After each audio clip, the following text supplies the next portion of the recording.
இன்னைக்கு சோர்ந்து போய் விடாய்த்த ஆத்மாவோடு அங்கலாய்ப்போடு ஒரு சூறை செடியின் கீழே உட்கார்ந்திருக்கிறவர் எலியா தீர்க்கதரிசியை போல நீங்கள் அமர்ந்திருக்கிறீர்களா? தூதன் என்பது இந்த வார்த்தையாக கூட இருக்கலாம். இந்த வார்த்தை இன்றைக்கு உங்களை தட்டி எழுப்பி உங்களிடத்துல சொல்லுகிறது, நீங்க போக வேண்டிய தூரம் அதிகமாக இருக்கின்றது.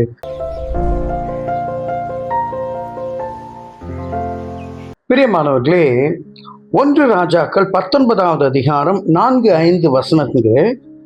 அவன் வனாந்தரத்தில் ஒரு நாள் பிரயாணம் போய் ஒரு சூறை செடியின் கீழ் உட்கார்ந்து, நான் சாக வேண்டும் என்று கோரி, போதும் கர்த்தாவே, என் ஆத்துமாவை எடுத்துக்கொள்ளும், நான் பிதாக்களை பார்க்கிலும் நல்லவன் அல்ல என்று சொல்லி ஒரு சூறை செடியின் கீழ் படுத்து கொண்டு நித்திரை பண்ணினான். அப்பொழுது ஒரு தூதன் அவனை தட்டி எழுப்பி, எழுந்திரு, போஜனம் பண்ணு என்றான். பாருங்க, எலியா தீர்க்கதரிசியின் வாழ்க்கையிலே நடந்த ஒரு நிகழ்வு. இதற்கு முன்பதாக 17வது அதிகாரம்லாம் படிச்சிங்கன்னா அவ்வளோ ஒரு வல்லமையுள்ள ஒரு எலியா தீர்க்கதரிசியை பார்க்க முடியும். எலியாவின் தேவன் நம் தேவன் என்று பாடக்கூடிய அளவுக்கு அக்னியை இறங்க வைத்த எலியா தீர்க்கதரிசி இந்த இடத்திலே அங்கே எசபேலுக்கு பயந்து ஓடுகின்றார்.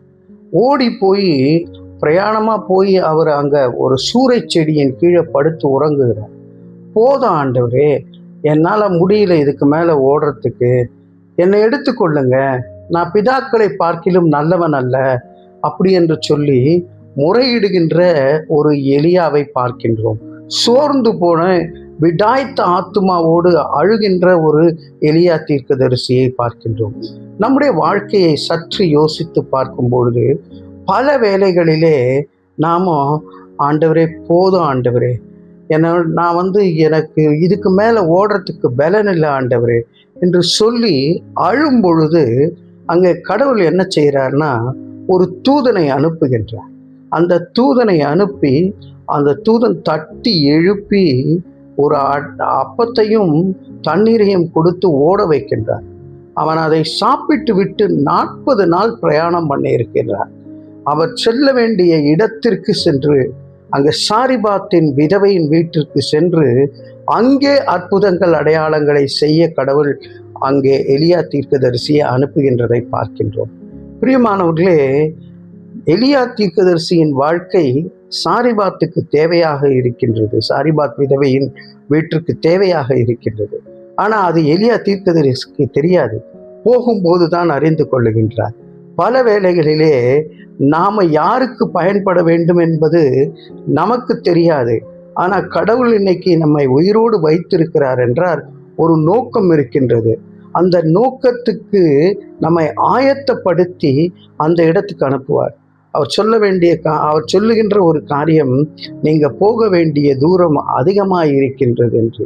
இன்னைக்கு சோர்ந்து போய் விடாய்த்த ஆத்துமாவோடு அங்கலாய்ப்போடு ஒரு சூறை செடியின் கீழே உட்கார்ந்திருக்கிறவர் எலியா தீர்க்கதரிசியை போல நீங்கள் அமர்ந்திருக்கிறீர்களா? தூதன் என்பது இந்த வார்த்தையாக கூட இருக்கலாம்.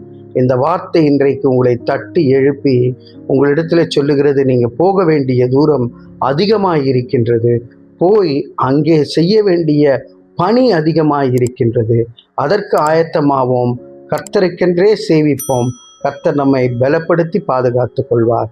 அன்பின் பரலோக பிதாவே, இந்த அருமையான நேரத்திலே நீர் எங்களை பலப்படுத்தி, ஆண்டவரே, நாங்கள் சோர்ந்து போன நேரத்தில் போதும் ஆண்டவரே என்று சொல்லுகின்ற வேளையில் எங்களை, ஆண்டவரே, இன்னும் போக வேண்டிய தூரம் அதிகமாக இருக்கிறது என்று உற்சாகப்படுத்தி பலப்படுத்தி பாதுகாத்து கொள்ளும்படியாக இயேசுவின் மூலம் ஜெபிக்கிறோம் நல்ல பிதாவே. ஆமேன், ஆமேன்.